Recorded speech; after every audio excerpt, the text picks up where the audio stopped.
Hey there, and welcome to the Bold Badass Business Show, where we bring you badasses from all over the globe. And you all today, I have a very special guest in the house. I got to meet her on the Podcasters Cruise, now known as the New Media Cruise. And you are just going to love this lady. Let me tell you, not only is she a fantastic tango dancer and dancer in general, but she's also the host of the popular Midlife Reset podcast, and she's the founder of an Ageless Life. Doesn't that sound incredible? So I'm so happy to have in the house Diana, Devi, and Diana, welcome to the show. Thank you so much. I've been looking forward to this since we met and chatted about it. So I'm excited to jump in. Well, I've been looking forward to it ever since I watched you dance tango a couple of years ago.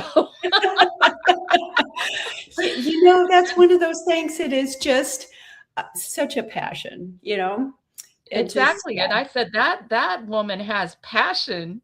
She's got she's got it going on, and I've got to have her on my show. And so I'm really thrilled that you're here. And I'm wondering if you would share with everyone, when was that moment that you realized, oh my gosh, we really need to reimagine midlife and change the way that we view it?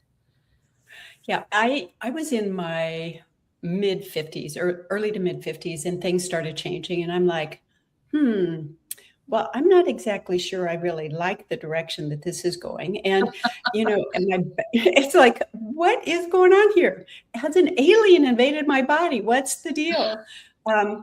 So being a clinical pharmacist by background, the thing that we do is we go consult with a healthcare provider, went in to see my physician. She ran a battery of tests. And I was super excited when I went back in to see her, because I'm like, she's going to tell me exactly what's wrong with me. I'll be able to figure out a solution, because I wasn't sleeping. I, was having word capture issues. In other words, I wanted to say something and the words wouldn't come out, and all of these things that were happening, aches and pains, whatever. So she sat down right beside me and she said, "You're getting old." And I'm like, I'm not sure this is going the direction I really want to go. She said, "And you need to get used to it. And the kicker was, you need to stop trying to be young." Ooh. And I'm like, this came from a woman, which in my mind made it even worse. So, obstinate Diana is like, first of all, devastated. Then she's mad. And then she's like, we're going to figure this out, because I'd gone to a restaurant later that day, and there was a woman who was 83 years old sitting at a party in a restaurant. They had a big cake for her. She was full of energy. She was laughing, center of attention, moving, with grace and elegance. And I'm like, that's what I want, not what this woman just told me was my future. So that's when I decided, we're not doing that. We're going to do something different. I love that. That's such a powerful story. And it's hard when it's coming from the people in the white coats, really, because, they're supposed to be the experts, right? But no one knows us and knows our body better than we do ourselves. Absolutely true. And, that thing in particular that you just said about us knowing our bodies better than anyone else really started to take root when, as part of what I did as a pharmacist, was a very critical type of care. And I called a patient one day and I said, "How are you doing?" And her response back to me was, "You tell me, what do my labs say?" And I'm like, having gone through a process where it was shutting down and relying on other people to say is not the way to go, because you know more about what your body needs than anybody else does. And especially in midlife, we need to start tuning back into what our body is telling us, rather than doing what we've done for decades, which is just like, I'm paying no attention to this because I have these 15 things to do and I'm going to push through to do it. And I don't care what the costs are. Yeah. Starting in your 40s and 50s, you begin to really say, yeah, that's a pretty high price. Powerful, yes, and I can really feel this deeply for many reasons, and, one is I've got a surgery coming up, and it's not exactly an exciting, fun thing at all, but it's something that needs to be done, and I've been thinking so very deeply about what you just said, how important it is to think about what are our real priorities and not, gosh, I haven't gotten everything on that to-do list done. Because guess what? The to-do list is always going to be there. There's always going to be one. And to Well, do the and to-do list at the cost of our own health is just detrimental. yeah, I mean, nobody has written on their tombstone, she completed all of her to-do list, right? I Right. mean, it's She just she like, checked all her emails. it's just like, and what about the quality of life? And, you know, being able to feel what's going on in your body and make those adjustments or changes. Or maybe it's just to raise a flag and say, hey, something's not right here. We need to investigate. So, Something's out of alignment. I really yes. very much believe in alignment. And I believe that when we're out of alignment, things show up, right? And they're there, Yeah. all of it is there to serve us. Our bodies are there to serve us, even if they slow us down, they're there to serve us. The slowing down may Yeah. be what they most need.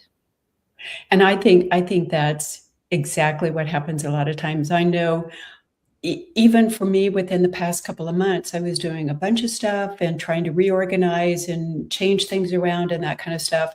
And I developed frozen shoulder. Ah, And with frozen shoulder, I'm not doing the mobility stuff that I would do normally with my right, which is the arm that I or the hand that I use for typing and using the mouse and all those kinds of things. And the really cool thing out of it was that I slowed down. hmm, And when I slowed down, it was looking at, okay, so what is it that deep down inside I want and need versus what it is that I think I need or I want, mm. right? Because those are two different things. And sometimes your body just says, time out. Wow, would you repeat that? That you were slowed down and you were thinking about what do I think I need versus what do I really need? Was that it? Yes, that was it. That's absolutely it. Because we get into kind of a rut or into a path that says, this is what I need to do. This is what I think I need to do. This is what maybe I've done before. And so I think I need to carry that Mhm, forward. mm. And really deep down inside, that's not what we're meant to be doing now or going forward in the future. So our body kind of says, okay, I tried to give you the message earlier and in other ways, and you weren't listening. So I'm going to step up the ante a little bit.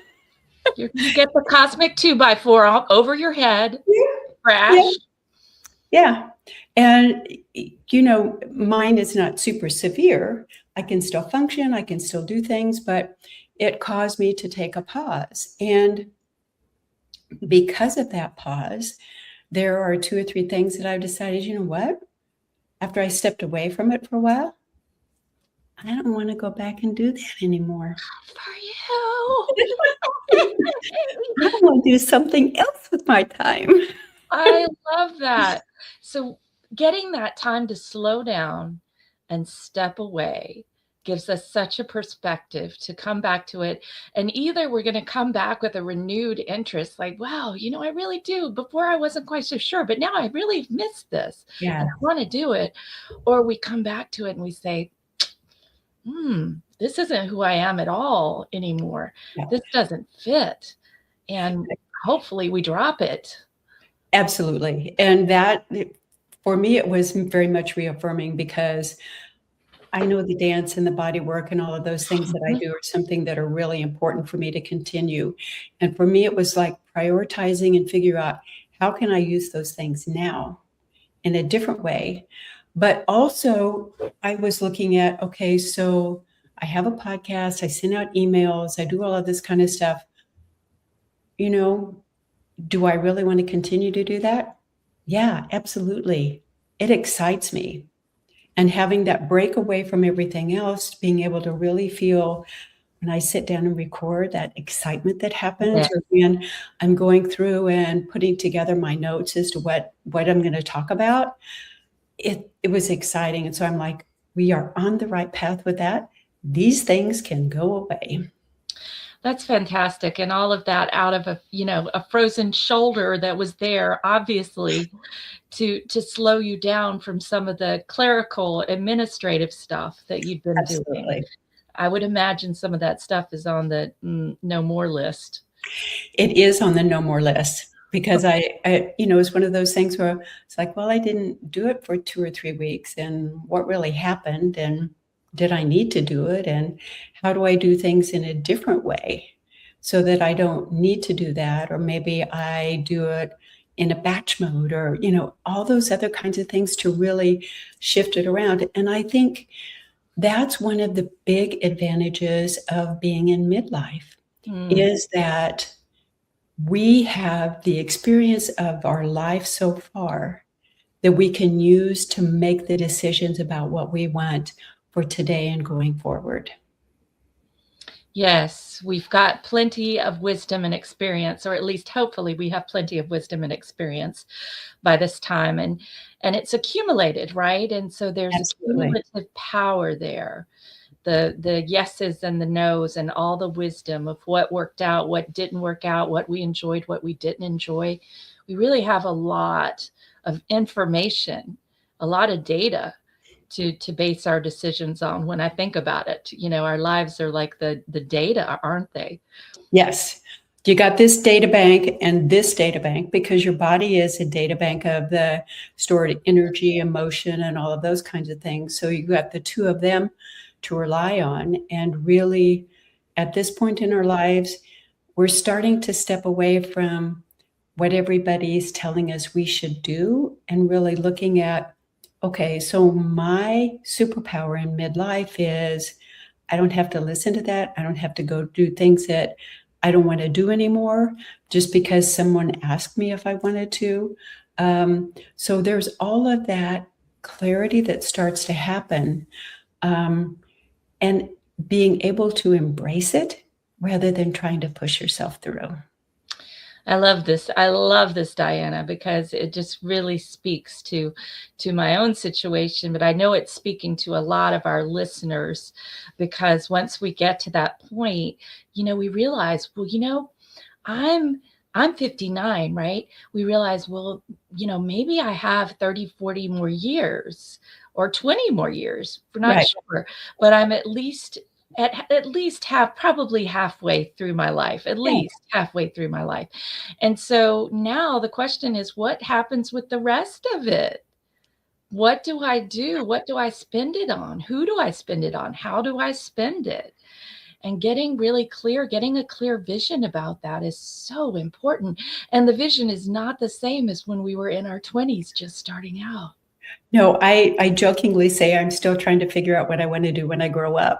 I'm Because still I've trying to had figure like 4 or out if I 5 want to careers. grow up, Diana. I want to figure out if I even want to grow up. I Well, really.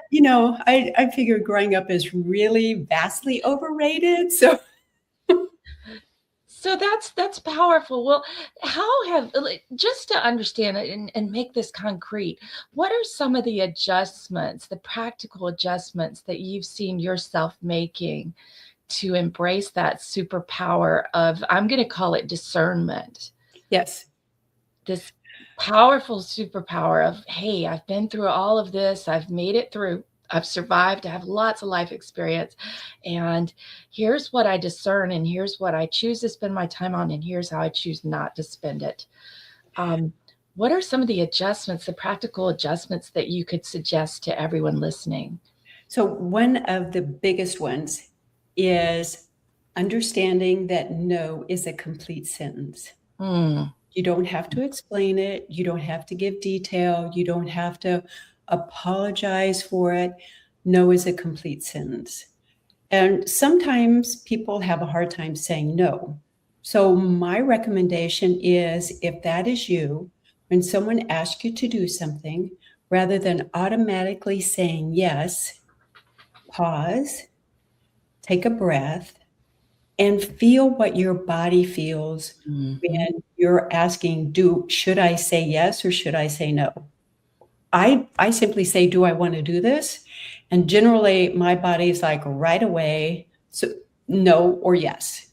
And so when you start that training process to really pause rather than reacting to a question, you're developing that communication with your body. And pretty soon the pause is less. And sometimes after practice, you automatically know, no, this is not something that I want to do. No, this is not something in my best interest.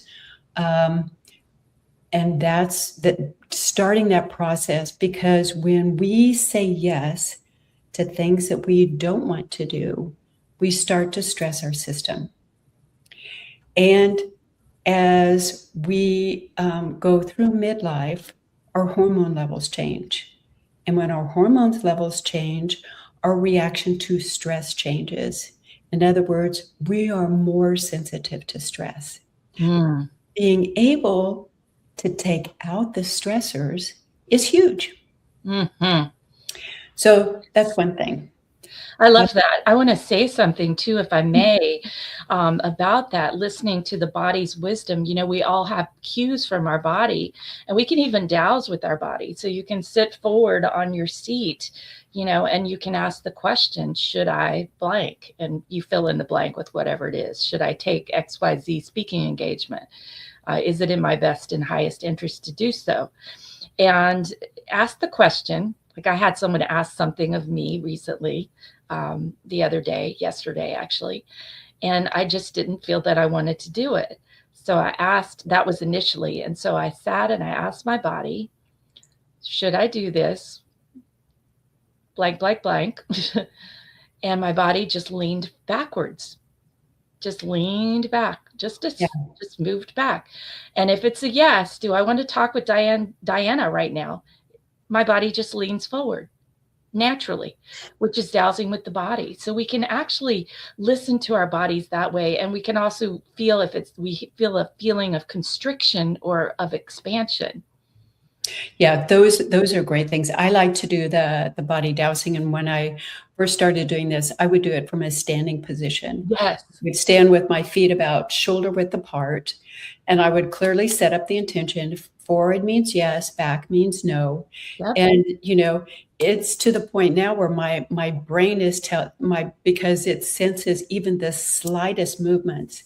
It's a great tool to use, and something that is easily accessible to anyone. You can do it sitting, you can do it standing, anytime at all. And that is a great thing to use, because then you're not thinking, oh, did I imagine that? Did I think that was something, or any of Right. those kinds of things? You're tuning back in to what your body is telling you. And the And more you douse with your body, the clearer it gets. yeah, And you develop a trust in yourself and a trust in your body. And I would say too that knowing where your body holds constriction, like when don't want to do something, I feel it right down in my sacral and solar plexus. It just becomes tight, and I yeah, can feel that it's just tight. And some people might say, "Oh, I feel a pain in my gut." However you want to describe it, or maybe you feel, yes. kind of A energy in pain in the neck. the Yeah, neck. Exactly, or a pain in the neck, or maybe you just feel heavy when you think about it. You just feel heavy without energy. But to know your cues is so important, so important. And then you can really make decisions that are for your best interest. And I found, I don't know about you, Diana, I don't like saying no. And I've heard that so many times. No is a complete sentence, but I really don't like the word no. And so I figured gotcha. out something that I do, because I'm going to say no if that's what Eventually. I'm going to say it, but I found out a way I can say it that feels so good. And here's what I say: I wish I could do that, but right now I'm just not able to. Yeah. And sometimes I may give a little explanation. I wish I could do that, but right now I'm up to my eyeballs in work before I have surgery, getting ready for that. Or it can just be, I wish I could do that, but right now I'm just not able to. Yeah, I'm and just I think there are many ways in order to do that, and for a lot of people, no feels a little bit aggressive.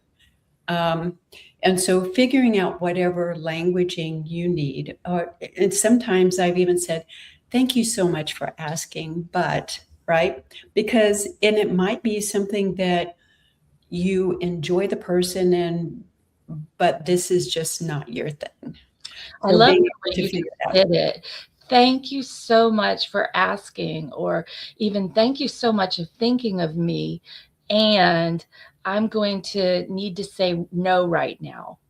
But it just makes it so much sweeter, I think, Yes. especially if it's going through a text, because I think Yeah. if I asked somebody to do something and they sent me a text that just said no, I'd be like, "Well, that's the end of that relationship.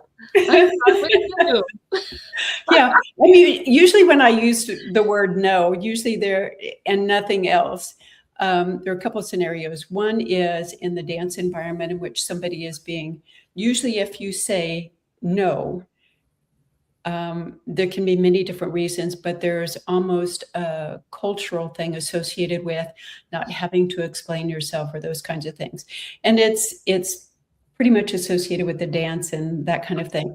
But I also find individuals that you need to be that direct with. Mhm. And so being able to basically say, when you're asked, well, can you do this? Well, can't you find the time or why, it's like, so being able to have that kind of in your back pocket is good. Yes, Um, absolutely. one of the other things that I recommend as a starting place is picking something and starting out with just 5 minutes and doing. And the things that I'm talking about are really super easy. So many of the people that I work with are in fairly high stress jobs or are building, they've had a career before, they're building a new one because they have decided they wanted to do something different than corporate. And they're in that transition phase and being able to even do something as easy as breathing and Mm, doing something like the box breathing, which is really easy. You inhale for 4, you hold for 4, you exhale for 4, and you hold for 4 again. And these things are designed to recalibrate your nervous system and your body, mhm. which impacts how we age, how clearly we think, development of belly fat. I mean, there's a whole host of things, but it's a little thing and it doesn't take a lot of time. And so understanding that even 5 minutes a day, starting with that, can get you on the road to where you want to be. Beautiful. I love that. And our nervous systems absolutely need to be reset now because they are indeed nervous. They They are, everything is stimulating. Yes, we're living in a state of hyper stimulation most of the time. Yeah. And that has wreaked havoc on our nervous systems, Yeah. On our nervous system and also on our bodies, on our brains. our relationships. Yeah. And pleasure and joy. It's Yes, hard to be happy when you're burned out. exactly. Well, I have started a practice which I recommend to everyone too if you want to age gracefully, and that is going to bed earlier. I've always been a night owl. Diana, I've been one of those people that could stay up until 11 or midnight or 1 or 2. I could just stay up until 4 in the morning with you. But I found that I've been going to bed by 9:30 or 10. And of course, in Chinese medicine, each organ has a particular time period that it rejuvenates. And so my acupuncturist says, wow, that's fantastic. Keep it up. And I'm getting at least 10 hours of sleep right now. Wow, that's awesome. Wonderful. Now I do wake up in the middle, but yeah, it is fantastic. And I find that my body just evidently was exhausted. Yeah. Yeah. Just exhausted. And we live in a culture that values chaos and pushing yourself and being overcommitted and working too much.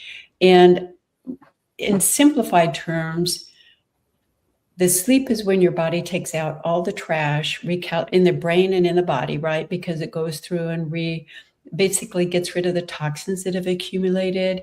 It resets your memory. It decreases the stress levels, all of those kinds of things. So when we don't have that, we constantly are etching up our stress levels, and it's harder to lose weight when you're not getting enough sleep.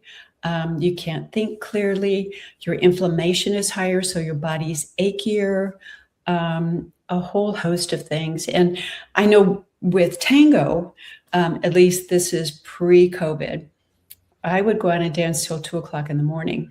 And then it would take me another hour to get to sleep. And then I would sleep in. But it's been interesting since COVID, all of the dance events have moved earlier in the evening. So now rather than me going at 10 o'clock at night, I'm going at 7 or 8. And that has made a difference with regard to my sleep cycles, and really made a difference in, I don't need to have naps anymore. Yay! Although If there's anything wrong with a good nap.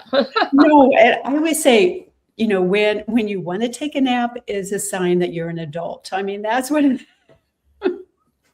That's right. You're no longer in kindergarten when you're like, "Can I have a nap, please?" I love that. Yes. Yes, and then naps are a fantastic reset for when we Yes. haven't gotten the best sleep, you know? Yes, they are. They're absolutely wonderful. And, you got to listen to your body as to what it wants rather than the habit that we've had of pushing through and forcing your body. I look at as the brain and the body are in a partnership and work together, and versus a dictatorship. And the dictatorship is where the brain says, you'll do this and you'll do that and you'll do that and you won't rest and and you won't eat when you're supposed to, and on and on and on. Dictatorships don't work very well with the body, but when you have a partnership or a collaboration, it's awesome. That's fantastic. That's real wisdom right there. So we need to stop the dictatorship and stop the dictatorship of society's frenzy, harried, hurried frenzy, Yeah. boasting, "Oh, I worked 70 hours this week." No. Why? Why did you do that? What's wrong with you? I think, are you not organized? Or are you doing too much? Or what yeah. Do you not have a life, a Yeah, family, people you care exactly. about? Yes. Yes. Well, I love these adjustments that you're giving us, and an ageless life. What does it really mean to have an ageless life, Diana? For me, an ageless life means that I can do the things that I want to do without being concerned about my age. For example, I am 69 years old. I can still dance backwards in 2.5-inch heels for 3 hours. I can throw around 30-pound bags of cat litter for my cats, and so I can take a trip and I can walk all around the city that I'm going to and see the sights. I am able to do all of the things that bring me joy in my life and not be encumbered by the fact that I'm this age and, oh, at this age, you're supposed to have these problems. Nope, not going there. I'm going to be healthy and strong. I love that. And what would you say to those people who, for example, I have a friend who had a stroke really out of the blue, and he was in his late 60s when it happened, and it's really changed. He was so active before. Yeah. He was always riding his bike, always teaching fitness classes. He was a recreational therapist. And now he's had to deal with this, he's walking with a cane. They thought he would only walk with a walker, and he was walking with a cane now. But he still can't do the things that he loved. So what would you suggest to someone like that? So my recommendation is, number one, don't give up. Mhm. Because I have worked with people that have had traumatic brain injuries, which is what a stroke is, and they told them that they would never be able to do X, Y, and Z, and they're back doing that and more. Mm-hmm. Second thing is having patience with yourself to say, every day, I'm going to do a little bit, because it is frustrating. It is, you think you're never going to get there, but taking the breaks and saying, this is what I did today, Mm-hmm. and acknowledging my body is different today than it was yesterday and will be different tomorrow. And I have the ability to change things. That and some brain training kinds of things, because there are so many things that we know now. Even, for example, I'll show you one that is a simple hand movement. And for those of you that are on audio, I put my thumb and my index finger together and Mm-hmm. my thumb and my little finger together. And I just move them one finger at a time, so they're going the opposite direction, right? So as I'm tapping, my little finger on one hand and my index finger on the other, doing those kinds of exercises changes the patterning in your brain. Oh, that's hard. It is. It Gee, is. I'm right. I'm feeling like, woo! I'm feeling like those people in church who can't clap on cue. Those poor people, they can't get it together. Yes, And they so can't clap at the beat. There's no, yeah. but You know, okay, so I've got my little finger there and I've got my index finger here. yes. So And then then I'm you gonna just go roll through here. them beat by beat and then go back the Now other way. I've got both on the same one though, so I Right. didn't do it So, right. and that's the thing, is you start with one, and then what I say is change to the other one and pause a minute, and then change and pause a second, and then change and pause. So this is fabulous brain work, and really does a lot to start to work. It gets easier over time, I will tell you that, which is why, Okay, I just did it. I just did it. yay! Woo! So I recommend, when you're feeling tired or frustrated or any of those kinds of things, to do this, because this helps reset the brain and the brain function. But these kinds of things that really bring in physical activity along with brain activity, so that you're starting to rewire them together. Okay, now I'm just like totally into this now. I just did it forwards and backwards. Wow, that Yes. is super not easy. Just to say this again, in case some of you are, just listening, again, you're gonna have your thumb and your pinky together, and then on the other hand, you got your thumb and your index finger, and then you're gonna move one finger at a time. And so when you finish, you should have your other hand should have the thumb and pinky, and then you should have your thumb and your index finger. Right. Okay, so if you end up with both your fingers, like your thumb and your pinkies together, or both of your thumbs and your index fingers, like I did the first time I tried this, then you didn't do it right. This is really good. Oh, I just did it wrong though. Oh man. Right. And so doing it over time, it becomes easier. So then what you start doing, it is making it harder. So you move to one side of the body or to the other side of the body when you do it, because then you're firing the brain differently as far as that goes.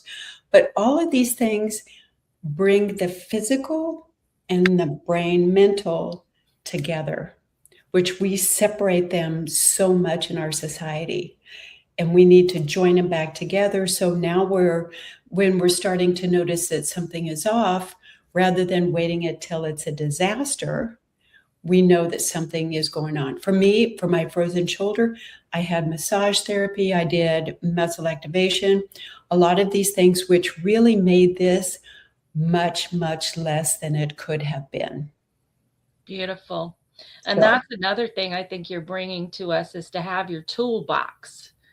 Have yes. your toolbox, and in your toolbox, have a team of people. I have my chiropractor, I have my acupuncturist, I have my counselor, I have my prayer group, I have my 12-step Al-Anon group. I have so many groups and people that I can rely on for when I feel off.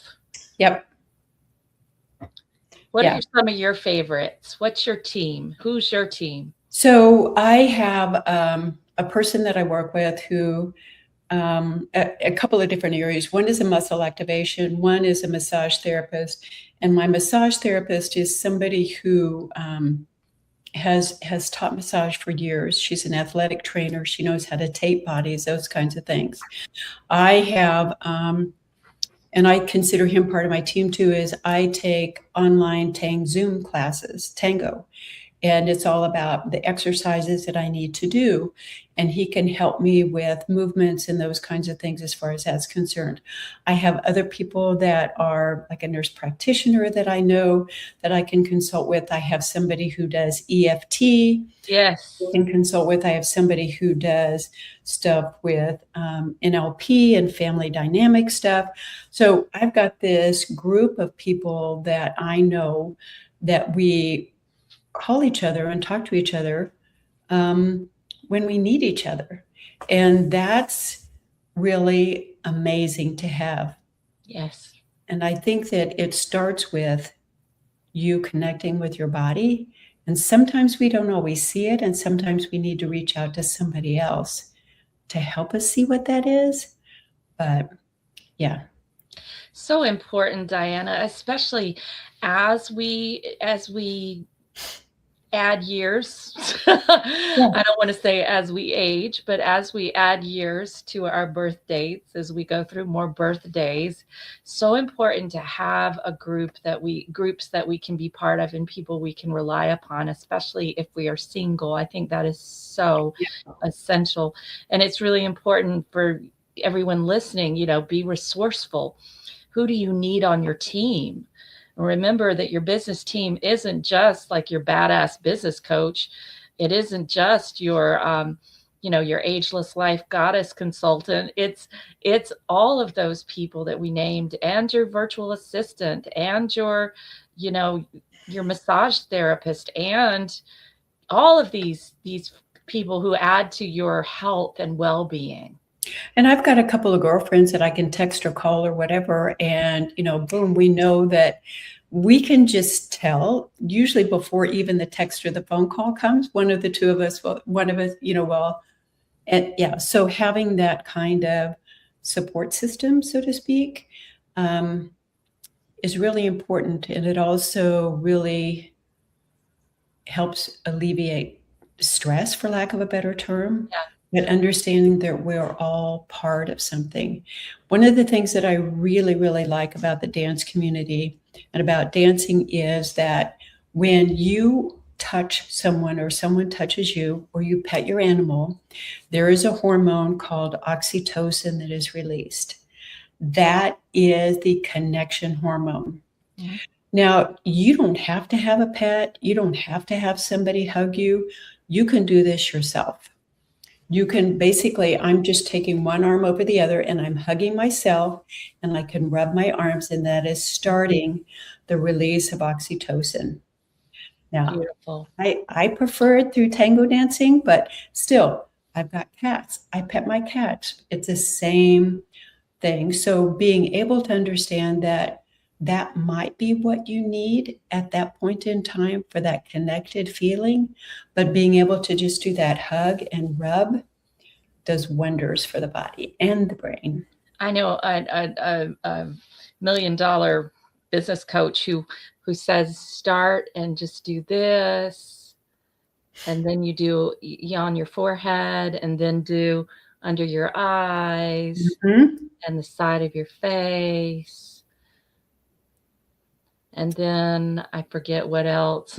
Maybe it was here, and then There's come there's down one to particular your place arm. on the back of your hand Mm-hmm. that with a super light touch, just going back and forth Mm-hmm. seems to work. And so I'm rubbing the area between my thumb and my index finger, starting at the top and going down toward the wrist with a really light touch. And that's also another area that you wouldn't think would be that sensitive, but with a light touch, it really is amazing. And what's great is you can do all of this yourself on yourself. You don't have to get a million hugs, though I think hugs are fantastic. I hug Yes. people I don't even know sometimes because if they look like they need a hug, I'm like, do you need a hug? It's just how I am because that love that gets shared, that oxytocin that gets released chemically, but that love and connection is so important. And as we get older, I think we can get isolated, and Absolutely.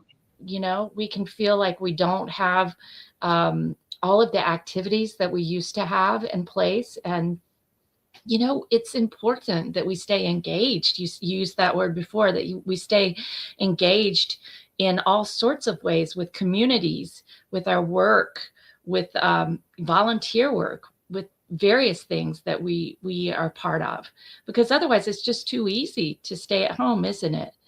Well, and the more that, I at one time was going to get a PhD in kinesiology and use tango as a means to, because they're using it in Parkinson's and PTSD and depression and all those kinds of things.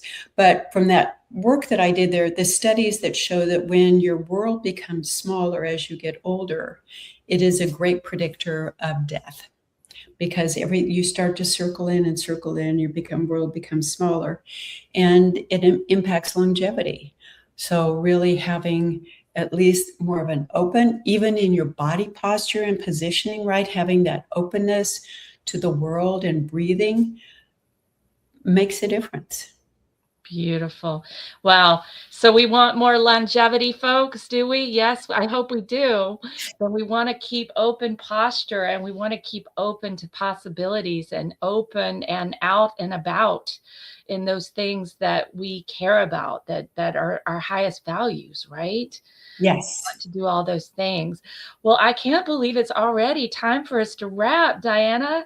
I know, it went like that. It went like that, it was gone. It was faster than a flash. And you've given us so much to think about in terms of our body's wisdom and what we really care about, and recalibrating our life around that so that we live that life that is joyful and free. And we do have free, speaking of free, we have the freebie vault, the Bold Badass Business freebie vault. And those of you listening, get out your pen and write down bit.ly/free from Dr. B. Free from DRB. I made it rhyme to make it easy. So again, it's bit.ly/free from Dr. B, DRB. And in there, we put gifts from all of our episode guests who want to share something, get to put something in there. Diana, what are you going to put into the freebie vault? In the freebie vault, I put in my superpower. So it is basically talking about, in midlife, we have superpowers and we don't even recognize them as superpowers. So this goes through and kind of explains and walks you through the superpowers and how you can use them and access them, because Superman isn't the only one with superpowers. We who are in midlife also have them, and it is much easier to access them than you think. Beautiful. So this is a report or an assessment? This is a list of things that they can do. Ooh, nice. So a nice checklist of what you can do to get in touch with your superpower and let it rip. Yes. I love that. Well, that will be available, everybody, in the freebie vault at bit.ly/free from DRB, free from Dr. B. And Diana, that just sounds fantastic. I want to go get my copy right now. Hopefully, Hopefully, Mary has already got it up there, my VA. Well, listen, you have given us so much to think about and really to ponder as we add years to our lives. And I think we've got to find a different terminology than aging, don't we? Yes, we do. And living life to its fullest. That's what it's all about. Absolutely. Some people call youthing. They say youthing. But I don't want to go back there. I was going to say, I don't want to be 20 again. I don't want to be 30 again. No. Don't want to be 40 again. Don't want to be 50 again. Nope. Just fine to be right where I am, and with the wrinkles and whatever else is part of that, Yep. and living life all out, full out, living loud, loud and proud Yeah. and badass. Well, Diana, is there any last thing you'd like to give everybody to think about as we finish up the show? I do want to share one thing, and that is you don't have to make radical changes immediately. What works the best is starting with 5 minutes at a time. And I talked a little bit about this earlier, but can really be surprised how much just that little 5 minute time period can make. And so think about what you can do in 5 minutes. And maybe it's standing on one foot when you're brushing your teeth, or, something, breathing or whatever it is in a certain way. But start with 5 minutes and you'll be surprised the difference it makes. Beautiful. That is such an incredible wisdom there. And 5 minutes of a walk, or 5 minutes working on your posture, or 5 minutes of that breathing, the box breathing that you shared before. In, hold for 4 seconds, release, hold for 4 seconds. Is that right? In for So 4. inhale for 4, hold for 4, exhale for 4, hold for 4, and Yeah. doing that for 5 minutes, or just using some of the other self-soothing, oxytocin releasing things that we talked about today. Excellent. Well, as we finish up, I know that you all listening, perhaps today you don't feel like a badass. Sometimes we have days that we don't feel like a badass, but I always know that you are, or you wouldn't have tuned in with us today. So continue to be a badass, whatever age you are. Live boldly, live to your fullest. And I'll see you next week, Friday at 4:30 p.m. Eastern, 1:30 p.m. Pacific. And thank you so much again, Diana, for being on the show. We loved all that you shared. Thank you for having me, Dr. B.